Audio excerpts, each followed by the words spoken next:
Hi friends, இன்றைக்கி மதியம் எங்கள் வீட்டில் என்ன சாப்பாடுன்னு பார்க்கலாமா? வாங்க. இங்கே பாருங்கள், நல்ல சூடான சாதம். சூடான சாதம். அப்புறம் இங்கே பாருங்கள், கொள்ளு ரசம், மிளகாய், சீரகம், மல்லி எல்லாம், பூண்டு இதெல்லாம் போட்டு அரைச்சி நல்லா ரசம் வச்சுருக்கேன்.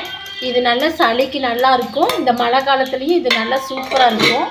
அப்புறம் இங்கே பாருங்கள், கொள்ளை அதை தனியாக எடுத்து தாளித்து வச்சுருக்கேன். கடையில் நல்லா இதே மாதிரி வெங்காயம், கடுகு, கருவேப்பிலையெல்லாம் போட்டு நல்லா தாளித்து எடுத்து வச்சுருக்கேன். கொஞ்சம் தேங்காய் போட்டிருக்கேன். பாருங்கள் ஃப்ரெண்ட்ஸ், இதுதான் எங்கள் வீட்டில் இன்றைக்கி மதியம் லஞ்சு. உங்கள் வீட்டில் என்ன சாப்பாடுன்னு நீங்கள் சொல்லுங்கள். வாங்க எல்லோரும் சாப்பிட்லாம்.